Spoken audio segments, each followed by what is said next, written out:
അസ്സലാമു അലൈക്കും. ഹൈവേ റോഡിൽ വാഹനം ഓടിക്കുമ്പോൾ പഞ്ചായത്ത് റോഡ് മറക്കുന്നവരോട്, പ്രിയപ്പെട്ട സുഹൃത്തെ, ക്യാപ്ഷൻ നിങ്ങൾ കേട്ടുവല്ലോ. തുടർന്നും നിങ്ങൾ കേൾക്കുക, നിങ്ങളുടെ അഭിപ്രായങ്ങൾ അറിയിക്കുക. വണ്ടി ഓടിക്കുന്നവരാണ് എല്ലാവരും. ഹൈവേ റോഡിലൂടെ അതിശീഘ്രം വണ്ടി ഓടിക്കുന്നവരുണ്ട്. ആ വണ്ടി ഓടിക്കുന്നവർ ഏത് വഴിയിലൂടെയാണ് ഹൈവേ റോഡിലേക്ക് വന്നത്? പഞ്ചായത്ത് റോഡ് കടന്നായിരിക്കും, അതല്ലെങ്കിൽ സ്റ്റേറ്റ് ഹൈവേ റോഡ് കടന്നായിരിക്കും വന്നിട്ടുണ്ടാവുക. ഹൈവേ റോഡ് ഇന്ന് നമ്മുടെ കേരളത്തിലെ ഹൈവേ റോഡുകൾ വളരെ സ്പീഡിൽ വണ്ടികൾ ഓടിക്കാൻ പറ്റുന്ന രൂപത്തിൽ ക്രമീകരിച്ചു കൊണ്ടിരിക്കുകയാണ്. 6 വരി പാതകൾ കേരളത്തിന്റെ കാസർഗോഡ് നിന്ന് തിരുവനന്തപുരത്തേക്ക് വന്നുകൊണ്ടിരിക്കുകയാണ്. അതുകൊണ്ട് തന്നെ വാഹനങ്ങൾ ചീറിപ്പായുകയാണ് റോഡിലൂടെയാണ്. ഈ ഹൈവേ റോഡിലേക്ക് നിങ്ങൾ പ്രവേശിച്ചിട്ടുണ്ടെങ്കിൽ എത്ര കുണ്ടും കുഴിയും ഹമ്പും വളവും കയറ്റവും ഇറക്കവുമെല്ലാം കയറി ഒന്നുകൊണ്ടാണ് നിങ്ങൾ ഈ ഹൈവേ റോഡിലേക്ക് പ്രവേശിച്ചത്. ആ പഞ്ചായത്ത് റോഡിൽ, അതല്ലെങ്കിൽ ജില്ലാ പഞ്ചായത്ത് റോഡിൽ, അതല്ലെങ്കിൽ സ്റ്റേറ്റ് ഹൈവേ റോഡില് സഞ്ചരിക്കുമ്പോൾ നിങ്ങൾക്ക് വളരെ പ്രയാസങ്ങൾ അനുഭവിച്ചിട്ടുണ്ടാകും, ബുദ്ധിമുട്ടുകൾ ഉണ്ടായിട്ടുണ്ടാകും. ഊരയുടെ ഡിസ്ക് ഇളകിയിട്ടുണ്ടായിരിക്കാം, വണ്ടിയുടെ ടയറുകൾക്ക് പ്രശ്നങ്ങൾ സൃഷ്ടിച്ചിട്ടുണ്ടായിരിക്കാം, പലതായ പ്രയാസങ്ങൾ അനുഭവിച്ചിട്ടുണ്ടായിരിക്കാം, കുലുക്കങ്ങൾ ഉണ്ടായിരിക്കാം, ഒക്കെ ശരിയാണ്. പക്ഷേ ഇതെല്ലാം മാറി നിങ്ങൾക്ക് ഹൈവേയിലേക്ക് പ്രവേശിച്ചപ്പോൾ ഇതെല്ലാം മാറി, വളവുകളില്ല, തിരിവുകളില്ല, നേരെ സ്ട്രെയിറ്റ് ആയിട്ട് നിങ്ങൾ വാഹനം ഓടിക്കുന്നു. ഈ ഓടിക്കുമ്പോൾ നിങ്ങൾ നേരത്തെ ഈ ഹൈവേയിലേക്ക് കടക്കുന്ന മുമ്പുള്ള ആ ഡ്രൈവിങ്ങിന്റെ അവസ്ഥ നിങ്ങൾ ചിന്തിക്കാറുണ്ടോ ഇല്ലയോ? ചിന്തിക്കുന്നവരാണെങ്കിൽ അവരോടല്ല എൻ്റെ ഈ വാക്കുകൾ പറയാനുള്ളത്. എന്നാൽ നേരത്തെ കടന്നു വന്ന പാതകൾ ഓർക്കാതെ ഹൈവേയുടെ വാഹനം ഓടിക്കുന്നവരോടാണ് ഞാൻ പറയുന്നത്. വിഷയം മറ്റൊന്നുമല്ല, നാം എല്ലാവരും പലതായ ഉയർന്ന സ്ഥാനങ്ങളിലും പദവികളിലും എത്തിയവരാണ്. ഈ പദവികളിലും ഈ സ്ഥാനങ്ങളിലും ഉയർന്നു വരുമ്പോൾ നമ്മൾ ചിന്തിക്കേണ്ട ഒരു കാര്യമുണ്ട്. നമ്മൾ നേരത്തെ ഞാൻ പറഞ്ഞ പഞ്ചായത്ത് റോഡ്, ജില്ലാ പഞ്ചായത്ത് റോഡ്, സ്റ്റേറ്റ് ഹൈവേകളുടെ കുണ്ടും കുഴിയും വളവും തിരിവും ഒക്കെ പോലെ പലതായ പ്രയാസങ്ങൾ കടന്നുകൊണ്ടാണ് ഇന്ന് പലരും ഉന്നതിയിൽ എത്തിയത്. ഈ ഉന്നതിയിലെത്തുമ്പോൾ പലരും അവർ കടന്നു വന്ന പാതകൾ മറന്നു പോകുന്നുണ്ട് എന്നുള്ളത് യാഥാർത്ഥ്യമാണ്. അതൊരിക്കലും നമ്മിൽ ഉണ്ടാവാൻ പാടില്ല. ഹൈവേയിൽ പ്രവേശിച്ചപ്പോൾ പഞ്ചായത്ത് റോഡ് മറന്നതുപോലെയുള്ള അവസ്ഥ ഉണ്ടാകരുത്. ഹൈവേയിൽ ഏത് ഹൈവേ ആകട്ടെ, എത്ര സ്പീഡിൽ പോകുമ്പോഴും നമ്മൾ പിറകോട്ടൊന്ന് നോക്കണം. നമ്മൾ കടന്നു വന്ന പാതകൾ ഒന്ന് നമ്മൾ ശ്രദ്ധിക്കണം. ആ പാതയിലേക്ക്, ഈ ഹൈവേയിലേക്ക് നമ്മൾ എത്തിക്കാൻ ശ്രമിച്ചവർ ആരെല്ലാം ഉണ്ടോ, ഏതെല്ലാം വ്യക്തികളുണ്ടോ, സമൂഹങ്ങളുണ്ടോ, സംഘടനകളുണ്ടോ, സ്ഥാപനങ്ങളുണ്ടോ, അവരെ എല്ലാവരെയും ഓർക്കണം. അവരെ കൈയൊഴിഞ്ഞുകൊണ്ടുള്ള ഒരു ജീവിത പ്രയാണം നമ്മിൽ നിന്ന് ഉണ്ടാകരുത് എന്നാണ് പറയുന്നത്. അപ്പൊ നമ്മൾ ചിന്തിക്കണം, നമുക്ക് ജന്മമേകിയ മാതാപിതാക്കൾ അവർ ഒരു നിലക്കും കഴിയാൻ പാടില്ല. നമ്മൾ എത്ര ഉന്നതിയിലെത്തിയാലും, എന്തെല്ലാം സ്ഥാനങ്ങൾ ലഭിച്ചാലും, എന്തെല്ലാം പദവികളിലൂടെ നമ്മൾ കടന്നു പോവുകയാണെങ്കിൽ പോലും നമുക്ക് ജന്മമേകിയ മാതാപിതാക്കളെ ഒരു നിലക്കും കഴിയാൻ പാടില്ല. അവര് പക്ഷേ അക്ഷരജ്ഞാനമില്ലാത്തവരാകാം. അവർ പൊതുസമൂഹത്തിലേക്ക് അവരെ കൊണ്ടുപോകാൻ നമുക്ക് മടിയുണ്ടായിരിക്കാം. അവർക്ക് ഒരു പരിസര ബോധങ്ങളില്ലാത്തവരായിരിക്കാം. എങ്ങനത്തവരാണെങ്കിൽ പോലും സമ്പത്ത് ഉണ്ടായിക്കൊള്ളണമെന്നില്ല, അവർക്ക് ആരോഗ്യം ഉണ്ടായിക്കൊള്ളണമെന്നില്ല, സൗന്ദര്യം ഉണ്ടായിക്കൊള്ളണമെന്നില്ല. എങ്ങനത്തെ ആളുകളാണെങ്കിൽ പോലും അവരെയൊന്നും നമ്മൾ കൈവെടിയാൻ പാടില്ല. അവർക്ക് മുന്നിൽ എപ്പോഴും നമ്മൾ ശിശുവാണ്, അവിടെ മക്കളാണ് എന്ന രൂപത്തിലായിരിക്കണം നമ്മൾ പെരുമാറേണ്ടത്. അതേപോലെ തന്നെയാണ് നമുക്ക് അക്ഷരജ്ഞാനം പഠിപ്പിച്ചു നൽകിയ അധ്യാപകർ.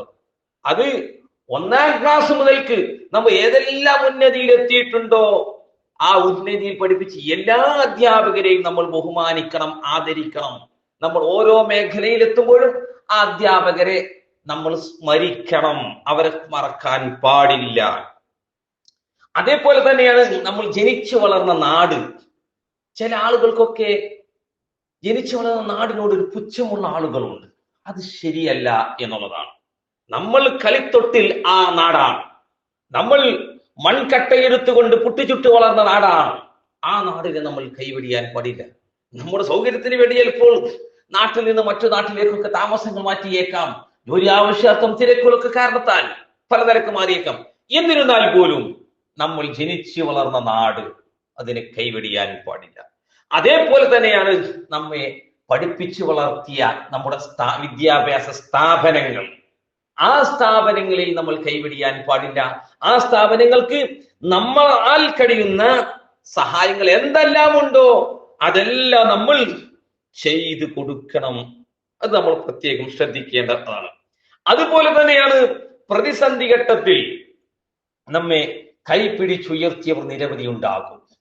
അവരെയും ഒരു നിലക്കും നമ്മൾ ചീത്ത പറയാനോ അവരെ ആക്ഷേപിക്കാനോ അവരെ കുറ്റം പറയാനോ അവരെ കൈവെടിയാനോ പാടില്ല. പ്രതിസന്ധി ഘട്ടത്തിലെ സഹായം ചെയ്തവരെ ഒരിക്കലും മറക്കാൻ പാടില്ല. അത് നമ്മൾ പ്രത്യേകം ശ്രദ്ധിക്കേണ്ട ഒന്നാണ്.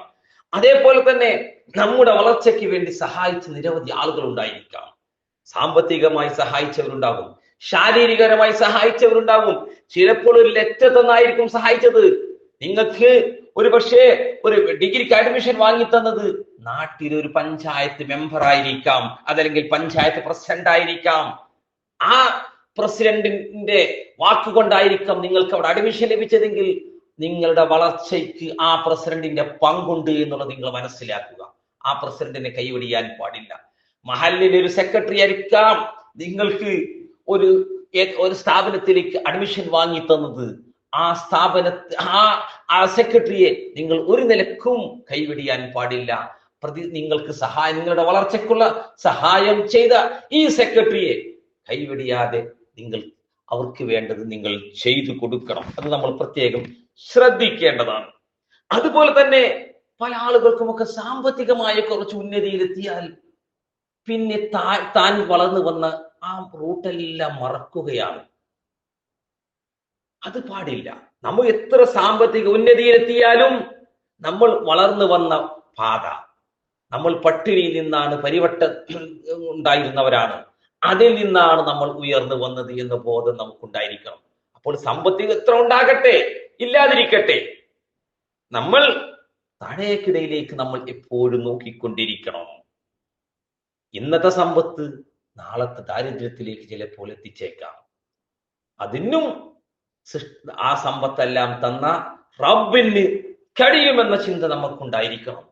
ചില ആളുകൾക്ക് വിദ്യാഭ്യാസം കൊണ്ട് കൂടിയാൽ വർദ്ധിച്ചാൽ വിദ്യാഭ്യാസം ഇല്ലാത്ത ആളുകളോട് ഒരു പുച്ഛമാണ്.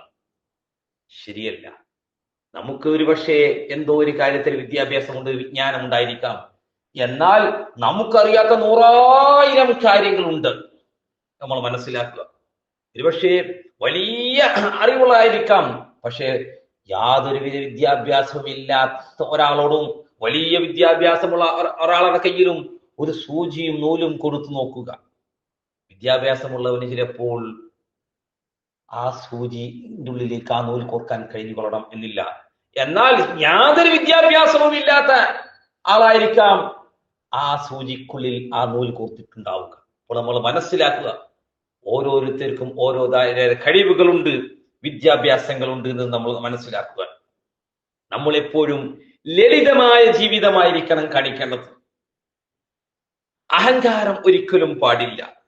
വിനയമായിരിക്കണം നമുക്ക് വേണ്ടത്. ലളിത ജീവിതം നയിക്കുമ്പോൾ നമുക്ക് ഉയർച്ചയുണ്ടാകും.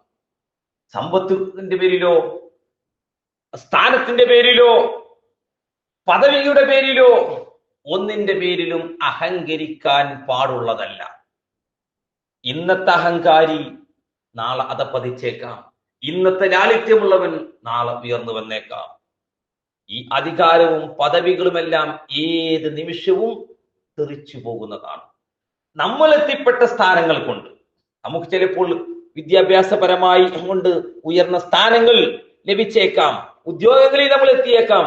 ആ ഉദ്യോഗങ്ങൾ കൊണ്ട്, ആ വിദ്യാഭ്യാസം കൊണ്ട്, ആ പദവികളെ കൊണ്ട് മറ്റുള്ള ആളുകൾക്ക് പറ്റുന്ന സഹായങ്ങൾ ചെയ്യാനായിരിക്കണം നമ്മൾ ശ്രമിക്കേണ്ടത്. ആരെയും നമ്മളെ കൊണ്ട് ഉപദ്രവം ഉണ്ടാകാനും പാടില്ല. കഴുകൻ എത്ര ഉയരത്തിലും പറക്കും, നമ്മൾ മനസ്സിലാക്കുക. പക്ഷേ ആ കഴുകൻ വിശക്കുമ്പോൾ അവൻ ഭൂമിയിലേക്ക് ഇറങ്ങി വരും. എന്തിനു വേണ്ടി? ഭക്ഷണത്തിന് വേണ്ടി. നമ്മൾ മനസ്സിലാക്കണം. ഉയരത്തിൽ പറക്കുന്ന കഴുകൻ അഹങ്കരിച്ചാൽ പോലും അവന് ഭക്ഷണത്തിന് എന്ത് വേണ്ടി വരും? താഴോട്ടിറങ്ങി വരേണ്ടി വരും. ഇതുപോലെ നമ്മൾ മനസ്സിലാക്കുക, മനുഷ്യൻ എത്ര അഹങ്കരിച്ചാലും ആ അഹങ്കാരങ്ങളെല്ലാം നാളെ ഇല്ലായ്മ ചെയ്യും. അതുകൊണ്ട് നമ്മൾ അഹങ്കരിക്കരുത്. നമുക്ക് സ്ഥാനങ്ങളുണ്ട്, പദവികളുണ്ട് എന്നതിന്റെ പേരിൽ അഹങ്കരിക്കരുത്. മറ്റുള്ള ആളുകൾക്ക് വിനയവും സഹായവും ചെയ്തു കൊടുക്കുക. ആ സഹായങ്ങൾ നമുക്ക് ഉപകാരങ്ങളായിരിക്കും. നമ്മൾ നല്ല നിലക്ക് ജീവിക്കുക. അള്ളാഹു തൗഫീഖ് നൽകുമാറാക്കട്ടെ. അസ്സലാമു അലൈക്കും വറഹ്മത്തുള്ളാഹി.